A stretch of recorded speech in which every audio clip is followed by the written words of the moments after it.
from a coaching perspective, we've all been wondering, man, the Cowboys have been so good this year. How much credit does Mike McCarthy deserve? And so I ask you, Mina, how much credit are you giving to Mike McCarthy?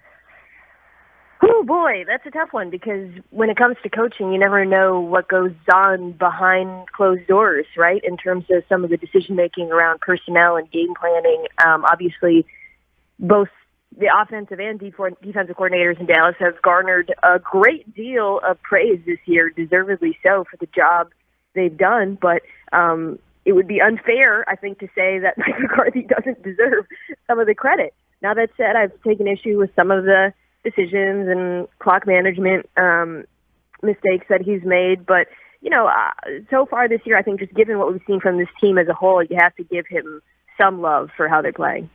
Mina Kimes joining us here on the Romeo's Pizza Hotline. We'll certainly spend some time on Dak Prescott on the offense, but specifically defensively with Dan Quinn. That's been a huge difference maker on that side of the football. What have you seen studying the tape that you've noticed through the first 6 weeks? It's been the biggest difference from the Cowboys this year versus the train wreck that we saw last year.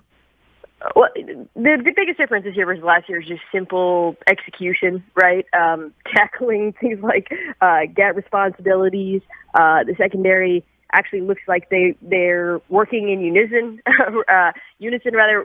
instead of being confused and flustered. But, I would say about Dan Quinn's defense, what surprises me the most personally as someone who's watched his defenses over the years is the scheme, frankly. I mean, I, like a lot of people, expected Dan to come in and just play that simple Seattle from the Legion of Boom style, cover three, and it's actually been much more complicated than I anticipated. And, I think I just checked this morning, the Cowboys are playing as much, if not more, man-free than the entire NFL. Things like that have taken me by surprise. And obviously he's gotten a lot out of not just new additions to the defense, like, the rookies, but some of the existing members too. There's a big talking point here in Dallas in regards to Micah Parsons on whether or not he should be playing more as a designated pass rusher or defensive end versus off-ball linebacker. Where do you think he fits best within this defense? That's a good question because there's kind of the question. It comes down to what's best now for Dallas versus maybe what's best going forward. What's the role? Obviously, I think going forward they want him to be that sort of middle linebacker of the future, but right now coverage is not his greatest strength, and it's not the way in which he helps this team the most. I will say it's good to have him in coverage at this point in the season, just so that in terms of assisting his development as a rookie, and then I think when DeMarcus Lawrence comes back, there'll be less of an onus on him to get to the quarterback. It's Mina Kimes with us here on 105.3 The Fan. When it comes to Dak Prescott and his the chances that he might not play on Sunday, is it basically 0% chance that they could win the game with Cooper Rush starting?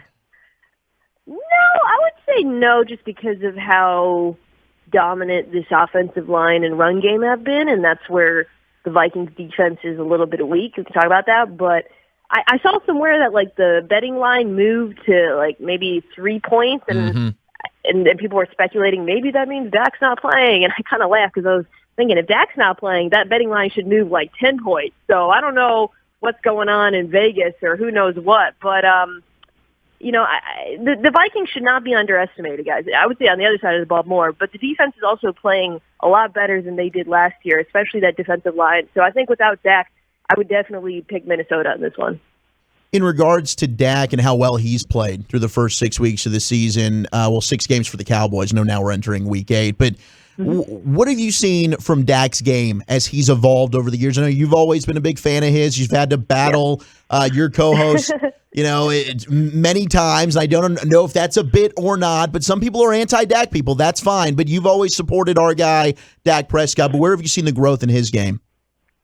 I mean, he's just playing at another level. You guys have heard the praise he's garnered. I'm not alone in saying this now. Everybody, right, is on the Dak wagon. But the command at the line of scrimmage, these are qualities he's always had in terms of his ability to read defenses, but also his playmaking talent, right, which is, of course, something you'd be kind of concerned about coming back from injury.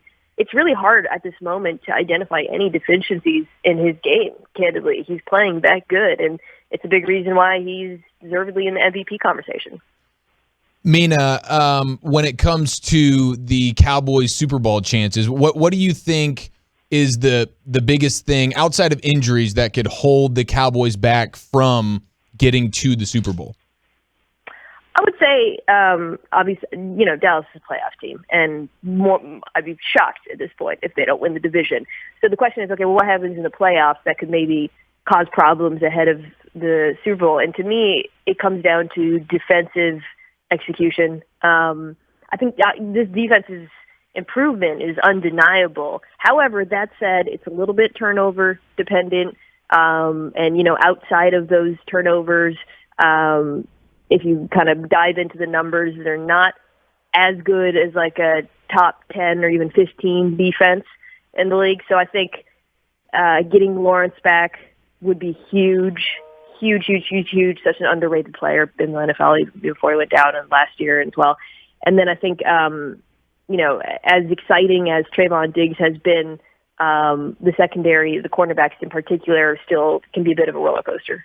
Yeah, what is your evaluation of Trayvon Diggs? Because he obviously has the plays, the interceptions, but outside of that, some of the numbers, like he's given up some plays. Like, is he just boom or bust when it comes to if he's not getting an interception, he's kind of just an average corner? No, he reminds me a little bit of Marcus Peters in that way, where you kind of live by the sword, die by the sword. Like the aggression and freelancing is kind of what makes him fantastic. It does mean you're occasionally going to give up the big play, as we saw, of course, dramatically against New England. But I don't think he's an average corner. I think he has incredible physicality and tackling skills. He can be probably exploiting coverage by some of the NFL's best wide receivers, but it's not just the turnovers. I think there are other things that make him great. Mina Kimes with us here on the Romeo's Pizza Hotline on 105.3 The Fan, your home of Dallas Cowboys football. The Cowboys hoping to get Michael Gallup back in the lineup here soon, who's been out with that calf strain. Now, I know you've always been a big Michael Gallup fan. What can he do to aid this offense? Because some people are wondering, should the Cowboys just go ahead and trade him with how this offense has been humming along without him for the last 5 weeks? Honestly, I do think that should be on the table if you could get, obviously some great draft capital or a defensive player in return. I think that's clearly a more glaring issue. Not glaring is a strong word, but if you had to identify flaws with his Cowboys roster. But what he does give you, if they don't trade him, is the ability to beat defenses so many different kinds of ways, which they already have, but it's been fun. Part of the thing I love about watching the Cowboys offense, and obviously the play of Dak, the play calling is fabulous, but also just how diverse it is. And come playoff time, that's going to matter because playoffs are all about matchups, right? So if you play a team that's stout up front and can maybe handle the Dallas tight ends in the run game when they go into their heavier sets, the ability to go light and have three, I think, number 1 or 1A type wide receivers across the board, it makes a huge difference. How many teams do you feel like could win the Super Bowl this year and it just wouldn't totally shock you? Whew. I'll tell you what, most of them are in the NFC, which is unfortunate for Dallas. Yes. I'd say at least in the NFC, there's like 6, which is crazy. I think have a real shot at it. 2 of them are playing at this moment, although they're a little bit hampered. But yeah, I would say 6 in the NFC and in the AFC, maybe 2 or 3. Okay, all right, and the Cowboys obviously in there, right? I mean, 100%. Okay. Do you have the Cowboys as like right neck and neck with like Bucks and stuff like that? Is all these NFC teams the top 4 or 5 sort of right there on even ground? I think so. There's like a real cluster. I think there's 6 teams in the NFC that are kind of bunched up and all have strengths and weaknesses. And, like Arizona losing J.J. Watt, for example, enormous.